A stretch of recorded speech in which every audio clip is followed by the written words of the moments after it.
சரிடி காலையில் முதல்ல போவோம் வீட்டுக்கு வரேன் அப்படின்னாங்க. நல்லிமா என் வீட்டுக்கு வந்தாங்க. அப்படியே ஒரு 4, 5 ஃப்ரெண்ட்ஸ் வீட்டுக்கெலாம் போயிட்டு அன்றைக்கி ஈவினிங்கும் கோயில் வாசலில் நின்று மடிப்பிச்சை எடுத்தோம். நானும் நல்லிமா கூட தான் இருந்தேன். அதை முடிஞ்சு அந்த ஆடி மாதங்கிறதுனால விளக்கு பூஜை பண்ணலாம் அப்படின்னு சொன்னாங்க. சரின்னு ஒரு விளக்கு பூஜை நான் எடுத்து பண்ணேன். அப்போ அந்த கோவில் அரங்காவலர் வளர்மதி அம்மா சொன்னாங்க, இந்த இது ஃபுல்லாகவே நீங்களே எடுத்து பண்ணிவிடுங்க. அன்னைக்கு நல்லிமாவுக்கு ஒரு அதிசயமாக ஒரு பூ ஒன்று கிடச்சிது, ஒரு கதம்பவன மலர் ஒன்று கிடச்சிது. அவங்க சொன்னாங்க, பாரதி இந்த பூ ரொம்ப ரேரு கிடைக்கிறது, இதை நம்ம அம்பாளுக்கே இன்றைக்கி போட்டுடலாம் அப்படின்னு சொன்னாங்க. அன்றைக்கி அம்பாளுக்கு அலங்காரம் பண்ணி போட்டாங்க. வளர்மதி அம்மா என்ன சொன்னாங்க, வாங்க அலங்காரம்லாம் பார்த்துடலான்னு. நான் பூர்ணிமாவையும் நல்லிமாவையும் கூப்பிட்றேன், வாங்கம்மா நம்மளும் சாமி பார்த்துடலான்னு. இல்லடி நாங்கள் பார்த்துட்டோம், நீ பார்த்துட்டு வான்னு சொல்லிட்டாங்க. அவங்க 2 பேரும் ரூமுக்கு போயிட்டாங்க.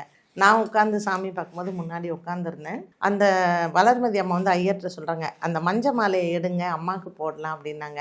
ஸோ ஐயர் என்ன நினச்சிட்டாரு, இவங்க சொன்னது விரலி மஞ்சளில் கட்டின மாலையை இவங்க மென்ஷன் பண்ணாங்க.